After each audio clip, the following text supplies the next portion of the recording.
Hello, and welcome to my top 10 favorite Pokemon. Now, I recently uploaded top 10 least favorites,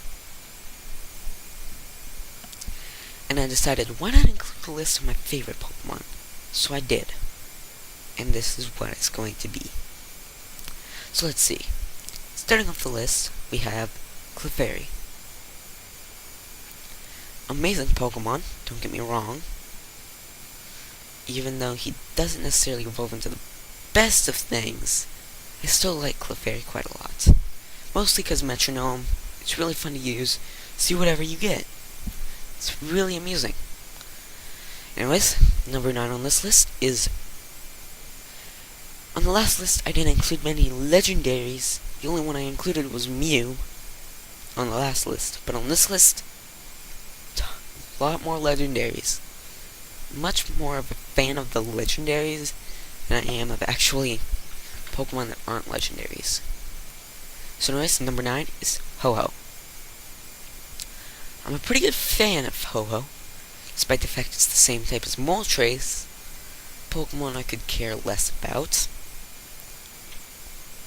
Still a pretty good fan of Ho-Oh. It's really cool. And, yep, pretty much. That's it. A fan of Sacred Fire. It's a really good attack. So anyways, next on the list, Lugia.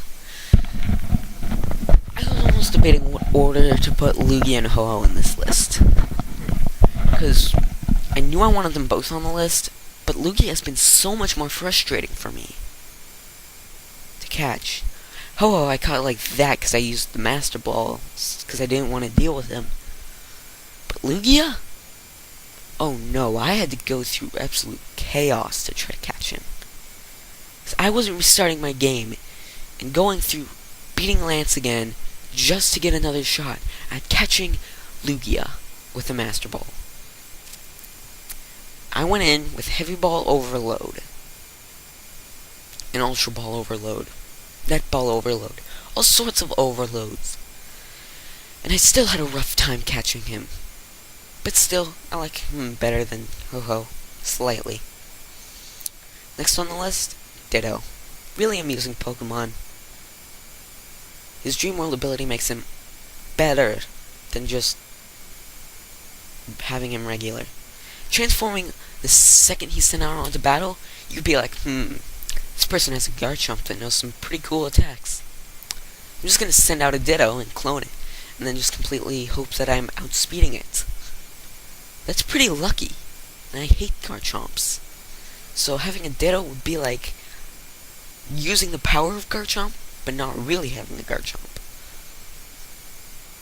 Pretty cool. Granted, you have to pray that you're faster than it. Pray that it doesn't use any speed modifiers. But still pretty cool. And next on the list is Giratina Origin Form. A lot of you are probably wondering why Origin Form. To be fair, he looks better in Origin Form. Like, he looks more like the trio that he's part of in his form that you see him in Diamond and Pearl. But Origin Form is really cool. I'm not sure why, but it resembles a lot like a Pokemon that I would really enjoy using. And the fact that Platinum, it was a pretty good game. Despite the fact that it's still a Generation 4 game. And I wasn't a fan of Garchomp. I'm not a fan of most dragon types from that game. Giratina, definitely on the list. Number 5 is Darkrai. At first I didn't think much of Darkrai. I didn't really enjoy him. He was kind of just a generic legendary to me. True, he was pure dark, which was pretty unique. But still, I wasn't a fan of him. He was a pure dark type legendary. What was I going to do with him? There were much better legendaries out there. Like Arceus, for crying out loud. Granted, I never really got the Azure Flute. But who cares? A legendary is a legendary. Doesn't change much. Now, the Pokemon movie changed the whole oversight on that. Dialga and Palkia fighting? For crying out loud, that's nothing new. I mean, granted, legendaries have had duels before. Mewtwo versus Mew. Nothing new. But when Darkrai turned out to be a hero, now that's just basically being like, say what again? It's even got a move that puts stuff to sleep, and its ability makes Nightmare a necessity to the team. But freaking making it so it does that much amazing stuff and is a hero when at the beginning of the movie it's depicted as evil because of the stupid Licky Licky user. Now that is a plot twist within itself. Now the next one, Kyurem, I call him Kyurem. Out of the newest Generation 5, I was like, I should include a Generation 5, but I'm not a fan of a lot of Generation 5. And then it instantly popped into my head, Kyurem. I'm not a fan of White Kyurem and Black Kyurem, but definitely a fan of just Kyurem himself. Reshiram, Zekrom, White Kyurem, Black Kyurem, doesn't really, I don't like them. They're pretty generic. In Ice Dragon, though, that is pretty unique. And I really enjoy it. He also played the role of the villain in Pokemon Mystery Dungeon Gates to Infinity, which I know I have the case for somewhere. I just need to get a 3DS that has I just need to find a 3DS treasure in Justin's 3DS, and then I can start playing it. And then I can pretty much say I've played all the Mystery Dungeon games. The only one I've really beaten is Pokemon Mystery Dungeon 2, but still, Pokemon Mystery Dungeon is really fun. Next on the list, Weavile. I had to make some sort of homage to my original team plans, and Weavile was going to be part of my original team plan. I really enjoyed using him. I really did. Absurd speed. Really fun to use. Pretty decent attack. Fun to use. Combining it with a Rocky helmet. Pretty fun. Overall, I was a fan of Dark Ice.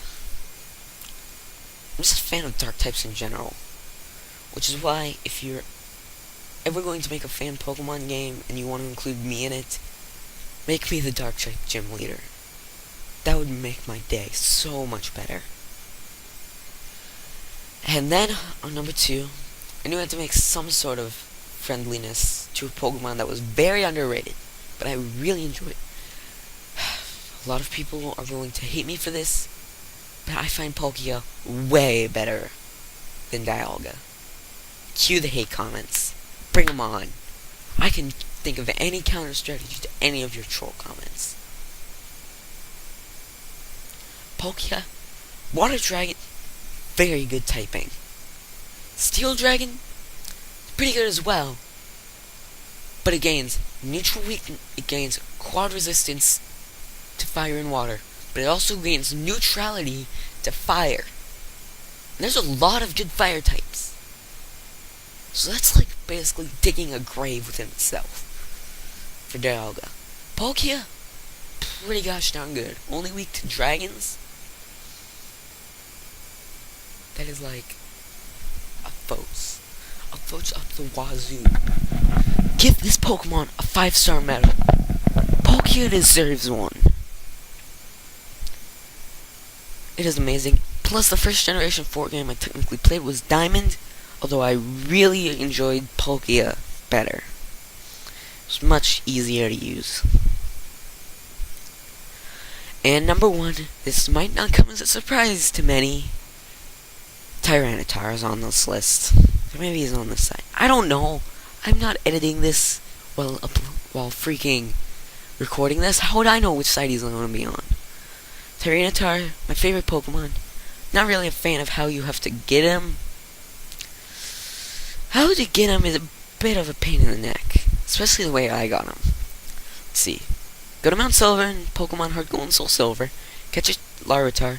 train it up to a Pupitar and Tyranitar, still somehow lose to Ash's freaking Red's Pokemon.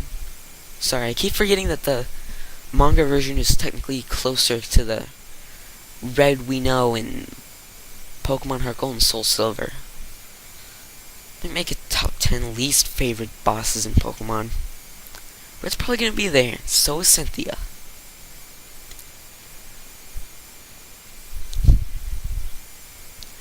I really like Tyranitar. The bad leveling is okay. I just really love this thing. Good stats, pretty amazing overall. As a matter of fact, I freaking would give anything. I would give an Arceus in all of the plates for Arceus to get a freaking Max IV Tyranitar. He's that amazing. And close to me.